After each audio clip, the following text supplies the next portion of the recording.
안녕하세요. 황쌤 입시 컨설팅입니다. 오늘 한양대학교 알아볼 텐데요. 한양대학교에 일반고 학생이 내신 2등급으로 합격한 학생이 있었거든요.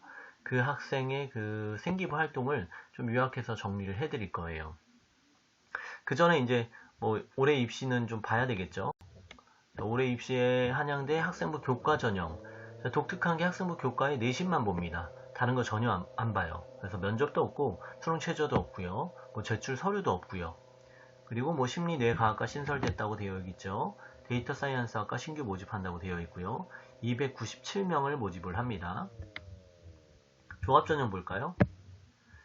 종합전형도 좀 다른 학교랑 틀린 게 뭐냐면 종합전형의 특징이 뭐예요? 보통 생기부하고 거기에 자소서 그 다음에 면접을 보는데 여기는 한양대는 그냥 서류 100%예요. 그러니까 내신하고 생기부만 본다라는 거죠. 그래서 그 외에 제출 서류가 전혀 없습니다. 자소서도 없고요. 그 다음에 수능 최저도 없고요. 면접도 안 보고요. 그래서 1000명 정도를 뽑네요. 1015명. 자, 내신 평균 등급을 볼까요? 교과 전형.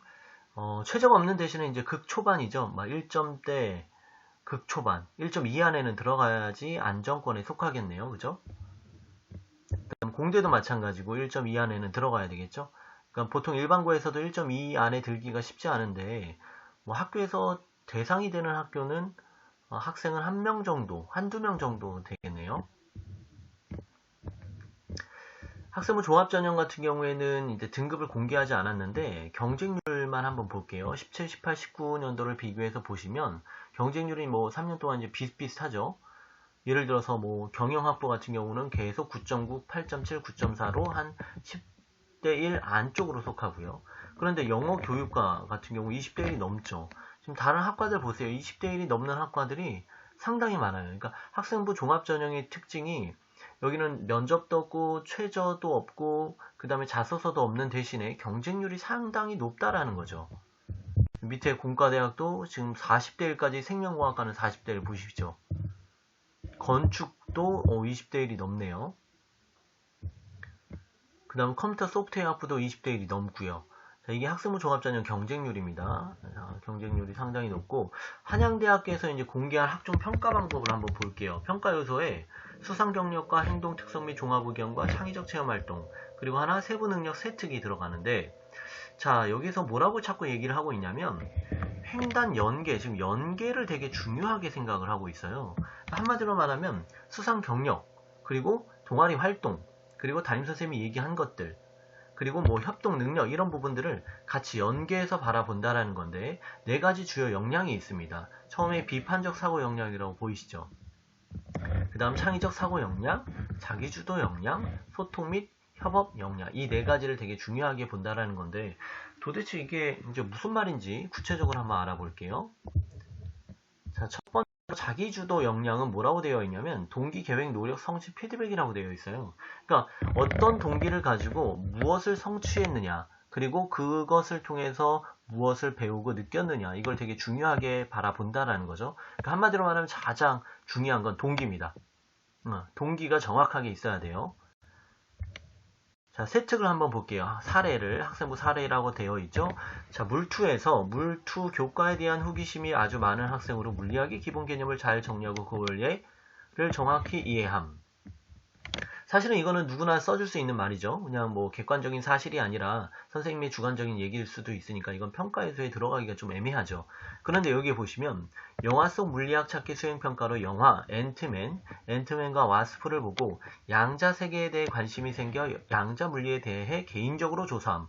이건 어떻게 보면 개인적으로 조사했다라는 명확한 사실이죠. 자, 이런 게 되게 중요하다라는 거죠. 그죠? 그 다음에 화법과 작문 시간에도 수업 시간에 한 번도 자는 모습을 본 적이 없을 만큼 성실히 임하는 학생. 이것도 선생님이 이제 좋게 써줬을 수도 있지만 그만큼 수업 태도가 좋았다는 걸 어느 정도는 알 수 있겠죠? 그 다음에 여기 보시면 피드백 5단계 장문 보고서를 작성함. 이런 부분들, 이런 객관적인 사실들이 되게 중요하다는 걸 알 수 있고, 자, 이것을 보면서 뭘 봐야 된다는 거죠? 동기가 무엇이냐라는 거죠. 그리고 이걸 통해서 어떤 피드백, 그러니까 한마디로 말하면 무엇을 배우고 느꼈느냐. 이런 걸 되게 중요하게 본다라는 거고요. 자, 두 번째로는 비판적 사고 역량을 중요하게 본다라는 건데, 말이 어렵죠. 그래서 좀 풀어서 설명을 해드리겠습니다. 비판적 사고 역량이라는 것은 그러니까 한마디로 말하면 당연한 것을 당연하지 않게 보고 문제점을 인식하고 그 문제를 해결하기 위해서 활동을 하는 거를 얘기해요. 예를 들어서 신문 동아리에서 활동했던 학생이 학교에서 도난 사건이 일어난 거에 대해서 이제 신문 동아리 기재를 했는데 보통 거기서 이제 끝내죠. 그런데 그 학생은 전교생에게 설문조사도 하고 학부모들에게 설문조사도 하고 그리고 그 문제를 해결하기 위해서 해결책도 내놓고 이런 걸 이제 동아리 활동 안에서 했거든요. 이게 어떻게 보면 비판적 사고 역량이죠. 그래서 어떤 현상에 대해서 그걸 그대로 받아들이는 것이 아니라 거기에서 문제점을 인식하고 그 다음에 그 문제를 해결하기 위해서 여러 가지 방법을 시도했다라는 거죠. 이게 비판적 사고 역량이에요. 세 번째로는 창의적 사고 역량을 한양대학교에서는 중요하게 봅니다. 창의적 사고 역량을 문제인식과 융합적 사고 해결책 제시로 나타내었는데요. 학생부 사례를 통해서 확인해 보겠습니다. 교통 때문에 많은 어려움을 겪는 친구를 보며 뚜렷한 원인이나 해결책이 없다는 점에 안타까움을 느끼고 이게 이제 문제인식을 잘 나타낸 표현이죠. 융합적 사고는 뇌에 대해서 이제 연구를 했겠죠. 그래서 사회과학 분야로 확장시켜 뇌와 관련된 시대별 인식과 질병의 처리 등의 호기심을 갖는 등 융합적인 사고를 보여줌이라고 잘 나타내어 있죠. 해결책 제시는 뭐냐면 일례로 중합효소 연쇄 반응에서 마지막에 뭐라고 되어 있냐면 복잡한 개념에 대해 친구들이 이해하기 쉽도록 설명하는데 뛰어남. 그래서 친구들에게 이해하기 쉽도록 해결책을 제시하고 있는 사례를 잘 표현하고 있죠. 네 번째로 소통과 협업 역량입니다. 자, 공동체의 발전을 위해 자발적 협력 태도를 보이며 책임감과 공감 능력을 바탕으로 타인을 배려하고자 노력하는 역량. 학생부 사례에서는 한국지리 세특에서 살고 싶은 지역 만들기 프로젝트 활동에서 조장을 맡아 자신의 의견만을 고집하지 않고 조원들의 의견을 진지하게 경청해주고 수용하며 부드러운 리더십, 이렇게 소통과 협업 능력을 잘 표현하고 있죠. 자, 마지막으로 제가 컨설팅했던 일반고 내신 2등급대 학생이 한양대를 합격한 사례를 요약하겠습니다. 지역은 부천이고요. 학교는 상원고등학교입니다. 내신은 2.3등급대 학생이고 학과는 관광학부에 합격하였습니다. 수상 경력은 32개고요. 교과 수상은 제외시켰습니다.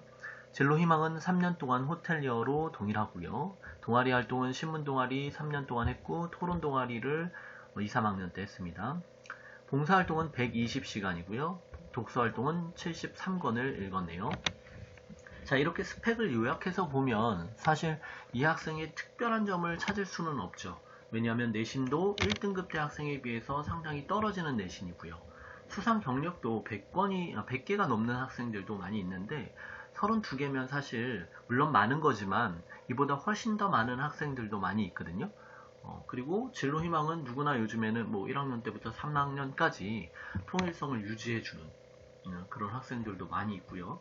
동아리 활동도 뭐 이 정도는 누구나 하는 동아리 활동이고 봉사활동도 300시간 정도 하는 아이들도 있는데 120시간.